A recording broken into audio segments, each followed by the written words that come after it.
तैयारियों की। दिल्ली बीजेपी के नेताओं ने चुनाव आयोग को 5000 पन्नों के सबूत सौंपकर फर्जी वोटर्स पर कार्रवाई की मांग की है। बीजेपी का आरोप यह है कि दिल्ली वालों का हक छीनकर, उनका अधिकार छीनकर अवैध घुसपैठियों को दिया जा रहा है। इस मामले को लेकर बीजेपी के निशाने पर आम आदमी पार्टी के राष्ट्रीय संयोजक और दिल्ली के पूर्व मुख्यमंत्री अरविंद केजरीवाल हैं, जो बीजेपी पर आम आदमी पार्टी के वोटर्स के नाम मतदाता सूची से कटवाने का आरोप लगा चुके हैं। देखिए, दिल्ली में वोट कटवाने और फर्जी वोट बनवाने के मुद्दे पर बीजेपी और आम आदमी पार्टी की जंग ने सियासी पारा बढ़ा दिया है। केजरीवाल के बाद दिल्ली बीजेपी के नेता भी चुनाव आयोग पहुंचे, जहां वीरेंद्र सचदेवा की अगुवाई में दिल्ली बीजेपी ने 5000 पन्नों के सबूत चुनाव आयोग को सौंपे हैं। इससे पहले अरविंद केजरीवाल 3000 पन्नों के दस्तावेज चुनाव आयोग को सौंप कर आए थे। केजरीवाल ने बीजेपी पर बड़ी संख्या में वोट कटवाने की साजिश का आरोप लगाया, लेकिन बीजेपी का दावा है कि केजरीवाल के इशारे पर अवैध रोहिंग्याओं और बांग्लादेशी घुसपैठियों के वोटर कार्ड बनवाए गए हैं। वीरेंद्र सचदेवा ने चुनाव आयोग से मांग की है कि अवैध रोहिंग्या और बांग्लादेशियों के फर्जी वोट मतदाता सूची से हटाए जाएं।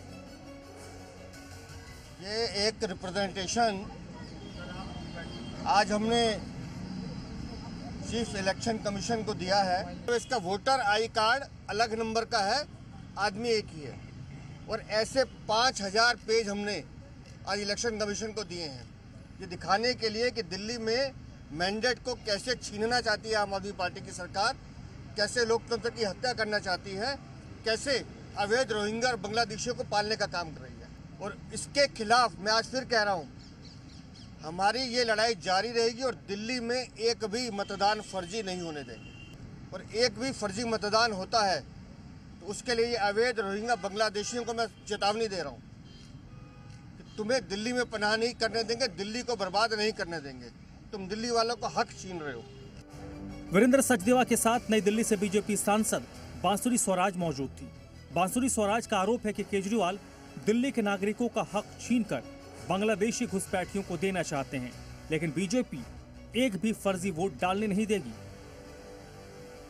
हम लोगों ने 5000 से ज्यादा पन्नों की एविडेंस ऑनरेबल इलेक्शन कमीशन के समक्ष रखे हैं कि दिल्ली वासियों का, भारतीयों का ये हक आम आदमी पार्टी अपनी सत्ता के मोह के लिए छीन ना सके। यहाँ पर इलेक्शंस फ्री हो, फेयर हो और इलेक्टोरल प्रोसेस में किसी भी प्रकार का विघ्न ना हो, और भारतीय जनता पार्टी का एक एक कर्मठ कार्यकर्ता प्रत्येक भारतीय के अधिकार के लिए लड़ता रहेगा। इस लड़ाई के लिए हम प्रतिबद्ध हैं। अरविंद केजरीवाल या उनके नेता इस बात को अलग तरह से प्रेजेंट करने की कोशिश करेंगे। हमारी लड़ाई इस बात के लिए है कि जो दिल्ली ही नहीं, देश के भी नागरिक नहीं हैं, बांग्लादेश से यहाँ तक आ गए, उनका वोट बनवाने का काम या उनको संरक्षण देने का काम आम आदमी पार्टी के नेता अरविंद केजरीवाल कर रहे हैं।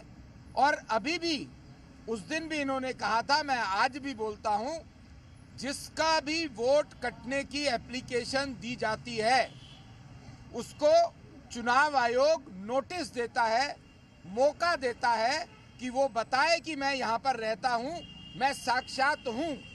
इसलिए इसमें कहीं भी कोई भी गड़बड़ होने की कोई गुंजाइश नहीं है। सारा काम कानून के दायरे में रहकर होना चाहिए।